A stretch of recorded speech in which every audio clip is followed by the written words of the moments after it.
এই আন্দোলন পশ্চিমবঙ্গ তথা ভারতবর্ষ তথা গোটা বিশ্বের কাছে এক বিশেষ আন্দোলন হিসেবে পরিচিত হয়ে গেল। কেন কেন হবে না? কারণ কি, এই আন্দোলনটা হচ্ছে ন্যায় এবং অন্যায়ের মাঝখানে।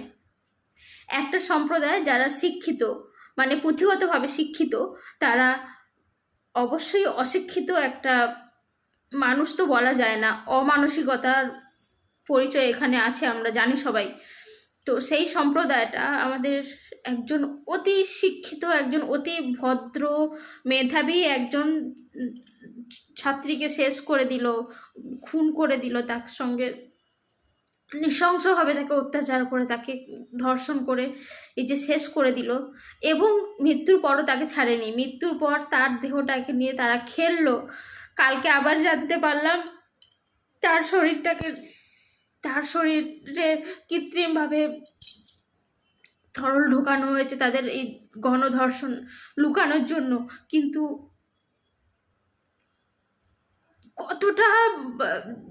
কতটা অমানবিক হতে পারলে এরা এরকম করতে পারে? তো এত বড় অন্যায়ের বিরুদ্ধে তো রুখে দাঁড়ানো দরকার নয় কি? এই আন্দোলনটা একটা কোনো রাজনৈতিক আন্দোলন বা কোনো নিছক কোনো ছোটোখাটো ঘটনা নয়, এটা একটা বিশ্বের বিশেষ ঘটনা। কেন না, অশিক্ষিত মূর্খ সমাজের কাছে মেধাকে, যারা ন্যায় দাবি করে তাদেরকে মাথা নিচু করতে হবে, সেই বার্তা দিয়েছে ওই ধর্ষক এবং খুনিরা। সুতরাং এটাকে যদি মেনে নেওয়া হয় তাহলে আমাদের এই সমাজটাই ভেঙে যাবে, আমাদের এই পশ্চিমবঙ্গ শেষ হয়ে যাবে।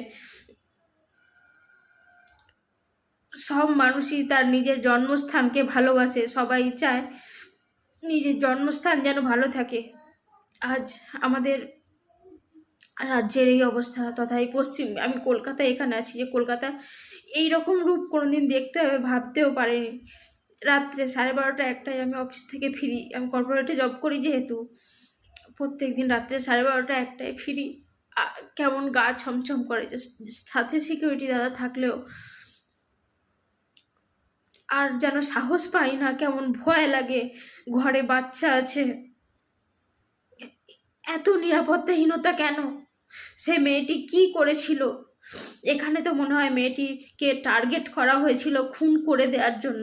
কেন না, মেয়েটা অন্যায়ের বিরুদ্ধে রুখে দাঁড়াতে চেয়েছিল, যতদূর শোনা যাচ্ছে। সমস্ত দুর্নীতি মেয়েটা বোধহয় জানতে পেরেছিল, তাই তাকে টার্গেট করা হয়েছিল খুন করে দেওয়ার জন্য, এবং তার সঙ্গে তাকে রেপ করে, মানে কতটা যন্ত্রণা দিয়ে মেয়েটিকে মেরেছে ভাবা যাচ্ছে না। আমার সব থেকে বেশি গায়ে লাগছে যে মেয়েটা এত ভালো মেয়ে ছিল, এত মেধাবী মেয়ে ছিল, কি করে এত বিষাক্ত রাগ তাদের মধ্যে, এত বিষাক্ততা, কি করে তাদের বিবেকবোধ মানসিকতা কিচ্ছু নেই, কি করে করতে পারলো?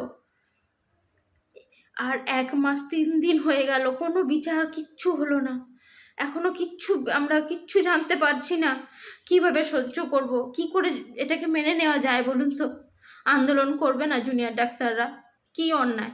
আজকে যদি তারা আন্দোলন না করে সঠিক বিচারের জন্য, তাহলে তো এই ঘটনা আবারও ঘটতে থাকবে। মানে ন্যায় লোকজনকে, যারা ন্যায় চায়, তারা অন্যায়ের কাছে তাদেরকে আপোষ মেনে নিতে হবে, এরকম তো বোঝায় যদি তারা সেটা মেনে নেয়। তাই সুতরাং এটা সঠিক বিচার তো চাই। এত ভালো মেয়েটা সঙ্গে এইভাবে অন্যায় করা হলো, কেউ কিছু বলবে না, সবাই মুখ বন্ধ করে থাকবে? এটা কি হয় কোনোদিন সম্ভব?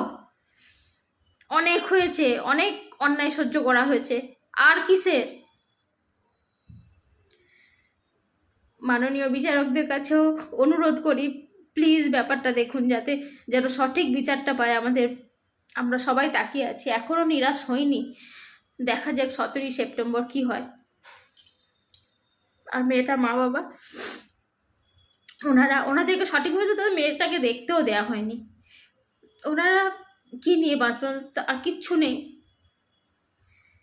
চারিদিকে সব কিছুই হচ্ছে, আন্দোলন হচ্ছে, সব কিছুই হচ্ছে, বা দিন শেষ তারা তো একটাই কথা বলছেন যে কই আমাদের মেয়েটাকে তো আমরা ফিরে পাবোই না, এখনো বিচার পেলাম না।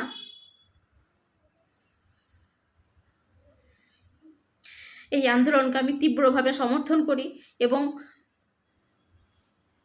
আন্দোলনকারীদের পাশে থাকার বার্তা দিতে চাই।